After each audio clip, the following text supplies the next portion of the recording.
Welcome again students. और बच्चों इस वीडियो में डिस्कस करेंगे worksheet number 3 for class 7th। और ये जो वर्कशीट है आपकी शिक्षा निदेशालय की तरफ से 22 सितंबर 2020 के लिए शेड्यूल की गई है। और इस वर्कशीट में आप यहाँ पे अपना नाम लिखेंगे, यहाँ कक्षा अध्यापक का नाम लिखेंगे। और ये वर्कशीट बच्चों किस बारे में है? आंकड़ों का संगठन। लास्ट वर्कशीट में आपने पढ़ा था कि आंकड़े क्या होते हैं, ठीक है, तथा किसी विशिष्ट जानकारी के लिए आंकड़े क्यों इकट्ठा करते हैं। आंकड़ों द्वारा उचित ढंग से जानकारी प्राप्त करने के लिए उन्हें व्यवस्थित या संगठित करना आवश्यक है। तो आइए जानें आंकड़ों का संगठन। ठीक है, तो कक्षा 7 की अध्यापिका जानना चाहती थी कि उनकी कक्षा के कितने विद्यार्थी व्हाट्सएप ग्रुप पर कार्यपत्रक हल करके भेज रहे हैं। तो सभी बच्चे जानते हैं कि आपके टीचर्स आपको बोलते हैं कि बच्चों व्हाट्सएप पर जो है आप जो भी होमवर्क करते हो, वर्कशीट करते हो, उसको रिवर्ट बैक करिए, उसको वापस भेजिए। इससे जो टीचर्स हैं वो क्या करते हैं, आपका रिकॉर्ड रखते हैं कि हर सप्ताह में कितने बच्चों ने किस प्रकार से जो है जो वर्कशीट है वो भेजी हैं। एक तरह से एक यहाँ पर क्या आंकड़े इकट्ठे हो जाते हैं फिर जानने के लिए कि किस दिन कितने विद्यार्थियों ने कार्यपत्रक पूरा किया। कुछ इस तरह से आंकड़ों को संगठित किया जाता है। सोमवार को जैसे 33, मंगलवार को 35, बुधवार को 46, वीरवार को 29, शुक्रवार को 46, शनिवार को 32 और रविवार को 38। अब देखिए, अध्यापिका को पूरे सप्ताह में प्राप्त होने वाले औसत कार्यपत्रकों की संख्या को विभाग को भेजना था। अतः औसत जानने के लिए अध्यापिका ने पूरे सप्ताह के कार्यपत्रक को जोड़ा और 7 हिस्सों में बांट दिया। ठीक है, इस औसत आंकड़े को हम क्या कहते हैं? माध्य कहते हैं। यहाँ पर क्या किया कि जो आंकड़े थे, ये आंकड़े जो हैं, जो हमने अभी ऊपर से आंकड़े इकट्ठे लिए, इन सबको क्या कर दिया बच्चों? जोड़ दिया। तो हमें क्या मिलेगा? यहाँ पे उसको 7 से भाग करेंगे तो माध्य मिल जाएगा। आंकड़ों का योग बटे आंकड़ों की संख्या। तो देखिए, आंकड़ों का योग कर दिया, 259 आया। आंकड़ों की संख्या कितनी है? 7 है। भाग करेंगे तो आंसर कितना आया? 37 आंसर आया। ये क्या निकल गया? ये माध्य निकल गया।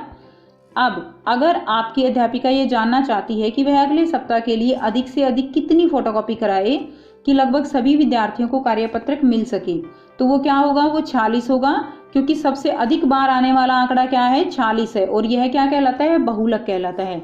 बहु का मतलब होता है बहुत सारे, यानी जो भी आंकड़ा ज़्यादा बार रिपीट हुआ है, ज़्यादा बार आया है, वो क्या हो जाएगा? बहुलक होगा। तो देखिए 46 जो है ये क्या है? ये यहाँ पर बहुलक होगा, क्योंकि 46 जो है कितनी बार आया है? 2 बार आया है। ठीक, और ये ज़्यादा नंबर भी है, इसलिए हम यहाँ से पता लगा सकते हैं कि हमें कितनी फोटोकॉपी करानी है। और इसको क्या कहेंगे? इसको हम बहुलक कहेंगे। अब देखिए तीसरा पॉइंट क्या है? यह जानना हो कि कौन से 3 दिन 35 से कम और कौन से 3 दिन 35 से अधिक विद्यार्थियों ने कार्यपत्रक लौटाए। तो उसके लिए आंकड़ों को क्या करेंगे? बढ़ते या घटते क्रम में लिखेंगे।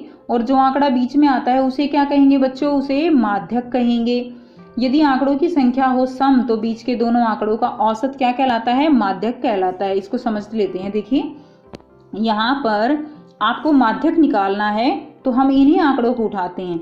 माध्यक निकालने के लिए सबसे पहले क्या करेंगे? जो आंकड़े गिवन है उसको हम आरोही या अवरोही क्रम में लिख लेते हैं। तो इसको हम यहीं से देखते हैं। इसको देखिए, सबसे पहले हम लिखेंगे, सबसे कम नंबर लिख लेते हैं। हम लिखते हैं 29, उसके बाद देखिए 32, उसके बाद है 33, देन 35, उसके बाद 38, ठीक है, देन 46 और फिर से 46।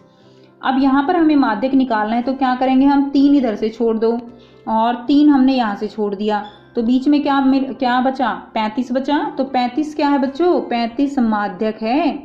क्या है? 35 माध्यक है।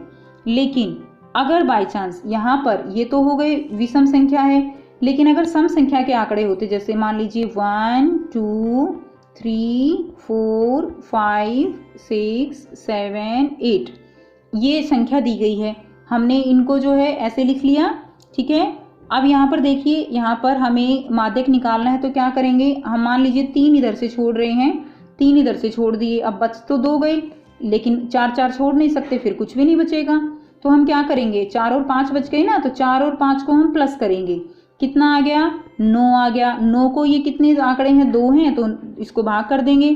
तो यहाँ पर आंसर कितना आएगा बच्चों? 4.5। ये अब क्या है? 4.5। ये है माध्यक। ठीक है, इस तरह से सम संख्या में हम ऐसे माध्यक निकाल लेंगे। अब ये जो 4.5 है, ये तो इन संख्या में है ही नहीं कहीं पे, तो जरूरी नहीं है माध्यक संख्या में जो आंकड़े हैं उनमें हो भी सकता है। और नहीं भी हो सकता है। तो अब देखिए कुछ जो है यहाँ पे अभ्यास दिया गया है, उसको हमें अभ्यास करना है। तो देखिए पहला क्या है, बताइए कि निम्नलिखित कथन सत्य है अथवा असत्य है। बहुलक आंकड़ों में से सदैव एक संख्या होता है। बिल्कुल ठीक है, बहुलक जो है एक संख्या तो होगा, जो ज़्यादा बार संख्या आई है वही क्या होगा, जो है बहुलक होगा। दूसरा क्या है, माध्य दिए गए आंकड़ों में से एक संख्या होता है। माध्य दिए गए आंकड़ों में से एक संख्या होता है, ये गलत है बच्चों, क्योंकि देखिए ये माध्य यहाँ पे 37 आया था ना, तो यहाँ पे तो कोई संख्या नहीं है 37, इसलिए ये क्या है, ये गलत है। ओके, ये ठीक है, ये गलत है। माध्यक आंकड़ों में से सदैव एक संख्या होता है, ये भी गलत है। सदैव एक संख्या कब होगा, जब वो विषम होगा।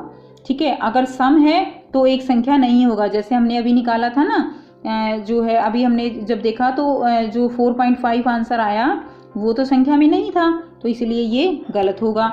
देखिए नंबर 2 क्वेश्चन क्या है, कक्षा के एक मूल्यांकन में प्राप्त किए निम्नलिखित अंकों को एक सारणीबद्ध रूप में संगठित कीजिए। एक सारणीबद्ध रूप में करेंगे, इन आंकड़ों का परिसर निकालना है। तो बच्चों देखिए ये सारे आंकड़े दिए गए हैं, एक क्लास के जो भी मूल्यांकन किया गया, मार्क्स आए बच्चों के वो दे दिए। अब इसका परिसर निकालना है। परिसर क्या होता है, परिसर होता है कि जो सबसे ज़्यादा संख्या है उसमें से एक कम संख्या आप निकाल दो, वो क्या कहलाएगा, परिसर कहलाएगा। देखिए परिसर क्या होगा, सबसे ज़्यादा क्या है यहाँ पे 9 है, आप देखिए ना सबसे ज़्यादा 9 है और सबसे कम क्या है 1 है, तो यहाँ पर परिसर कितना आ गया, 8 जो है वो क्या है, परिसर है। आप ऐसे लिखेंगे। ठीक, यहाँ पर आप ऊपर लिख सकते हैं अधिकतम संख्या और माइनस में न्यूनतम संख्या, यहाँ लिख सकते हैं अधिकतम, परिसर क्या होता है, अधिकतम संख्या माइनस न्यूनतम, न्यूनतम यानी सबसे कम, न्यूनतम संख्या। ठीक, तो ये ऐसे लिखेंगे। उसके बाद देखिए इन आंकड़ों का अंकगणितीय माध्य, बहुलक और माध्यक ज्ञात करना है। तो आइए करते हैं। तो देखो बच्चों माध्य कैसे निकाल लेंगे, सारे जो भी संख्या, ये सारी संख्या दी गई है, इनको हम जोड़ देंगे।